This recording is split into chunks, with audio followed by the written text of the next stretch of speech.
Are you planning a trip to Japan but feel overwhelmed with everything there is to do? In this video, I'm breaking down the top activities, sites, and destinations in Tokyo, Kyoto, and Osaka, plus my personal tips and experiences to make your trip smoother. Hi, I'm Taya. I'm a travel content creator, and I post weekly videos inspiring other content creators how to elevate their brand, land pay collabs, and travel more. I went to Japan at the end of November, and I spent a week there. I would have loved to spend longer there, of course, but a week was all I had with work. Let me tell you, it was absolutely worth it. Thankfully, I scored a round-trip flight from Atlanta to Tokyo for only $999. I'ma say it again, for only $999. Right. I'm telling you, being alert and constantly, I'm always on Google Flights. I'm always looking for flights. When you see a deal like that, you have to snag it and then worry about all the logistics later. And that is exactly what I did. It's the longest flight that I've ever been on. And going to Tokyo, it was nonstop. So it was a full 14 hours and some change. Coming back, we had a layover, which I honestly thought would have been like, ugh, because I hate layovers. But it didn't make the flight seem as long because it was broken up, which was nice. A tip for when you are traveling 8+ hours or 7+ hours, like those long flights, I would advise taking them at night to where you board at night so that you can sleep and then wake up and you only have a little bit more to go. Plus you get food on those.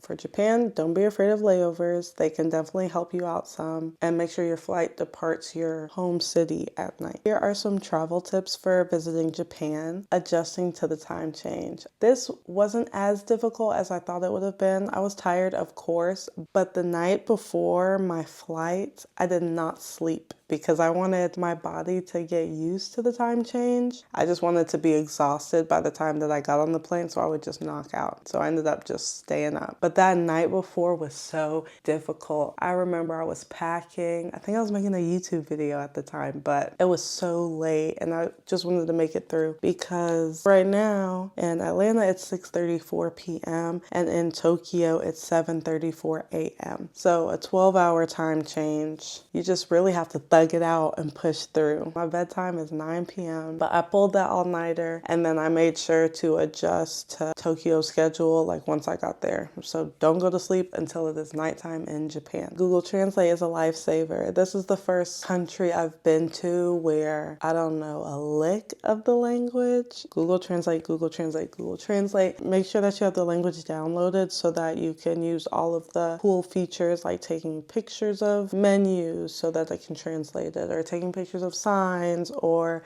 speaking, all that good stuff. You can also write down like the common phrases like good morning, thank you, how far is, where is, things like that, and then screenshot it so that you can quickly find it and then kind of use that as like a template to help you so that you don't have to pull up Google Translate every time. The public transportation I loved. I've been to countries where public transportation is good.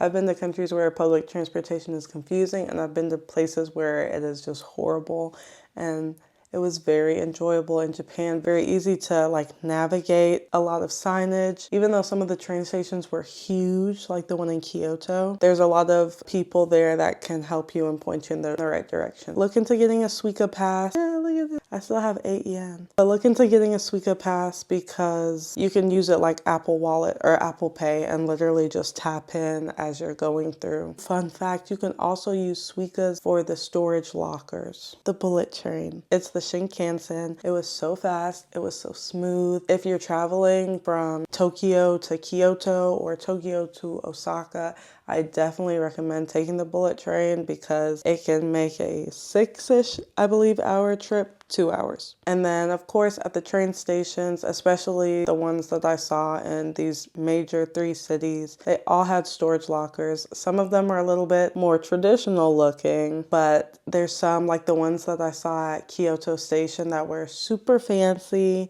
and super modern looking. This is so helpful for when you're going on a day trip or when you're traveling and waiting for your hotel or Airbnb check-in time. I just love places that have things like this. It makes it so easy for us travelers. If you like these travel tips so far, make sure to give it a like and subscribe for more travel content. Tokyo is fast-paced, futuristic, and full of things to do. Here are some of my top recommendations. You definitely have to go to Team Lab Planets. I typically don't go to those immersive type museums just because they're always very expensive for what I feel like the experience is.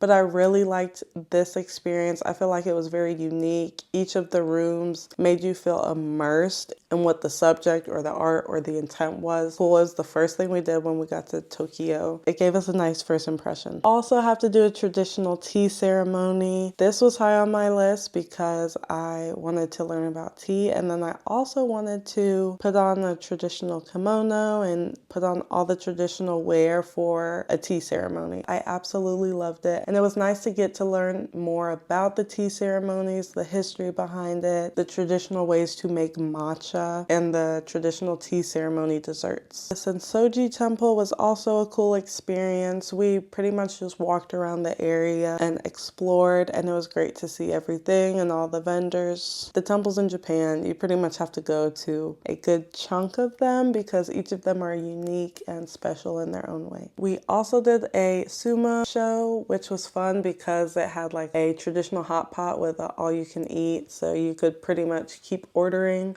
whatever you were munching on. It was entertaining, and I left with a smile on my face. You have to go to Shibuya Scramble Crossing. I mean, that's a must. And I say that just because it's in the center area of Shibuya. From a distance, it looks like a lot of people. I was waiting for the light to change. I was like, oh my gosh, okay, it's go time. It's about to get hectic. And then I just started casually walking. It's cool to see from a distance, but when you're in it, it just feels like you're crossing a busy street. If you've been to Times Square before, if you've been to London before, it was just another busy main street. But I love the area. And also you gotta definitely go to Megadon Kyoto while you're there, but if you would prefer a more relaxed way to shop through Don Quixote, go in Osaka. You have to take a Mount Fuji day trip. It's not too far at all from Tokyo. We took a bus and I believe it was 2 hours at the most.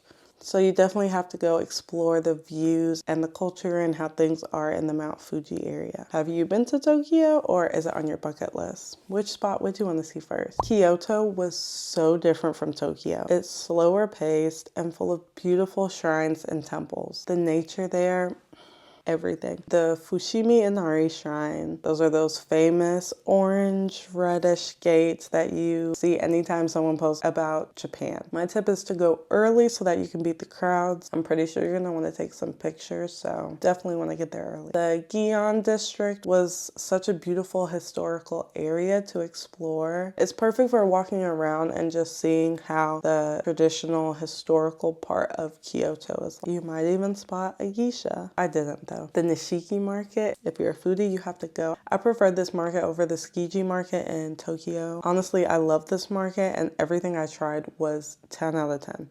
Go check out my Japan street foodie vlog after this video so you can get the scoop on the best markets and things you have to try in these 3 big cities. Next, Kinkakuji, or the Golden Pavilion, was my favorite one. Not only was it beautiful, but I just felt a certain way being there. It was busy, but it still felt peaceful in a way. I loved it. I didn't think I was going to like it as much as I did. You can take a lot of day trips from Kyoto. It's also a great base for visiting the Nara Deer Park, Arashiyama Bamboo Forest, and Osaka like I did. I only did a day trip to Osaka, but I feel like I got a good gist of how the city is, and I'm still a fan. The main goal of going to this area was because I knew it was near Super Nintendo World, which is in Universal Studios Japan. It was a success. I loved it, and I highly recommend it. I will never stop talking about this. Super Nintendo World was such an experience. It literally felt like I was inside Super Mario World. world. If you want to know more about tips on going there, check out my vlog on it linked with my other Japan series. I'll also put it in the description below. After Universal, we went to Dotonbori Street, which had a lot of good street food as well, and we feasted. You can try Kobe beef, fresh sushi, takoyakis, whatever your heart desires, they have. Those cheese coins, so good. There's so much to explore in Osaka, and even though we didn't have as much time as I would have wanted, I felt good about doing those two activities, you know? I didn't feel like I missed out on too much. Japan was honestly one of the most unique and incredible trips I've ever taken. The food, the technology, the politeness of people, the toilets, and even the systems like for lining up for the trains and walking down the stairs and elevators. Everything was so well organized, my cup of tea. And I love how each city was unique and had their own vibe. If you've made it to this point in the video, comment the word escalator so I can know who my real ones are. I truly hope you get to experience Japan one day, and if you already have, I hope you get to go back. If you found this video helpful, make sure to stay tuned for more travel content. And if you're planning a Japan trip, make sure you check out my Japan series linked below.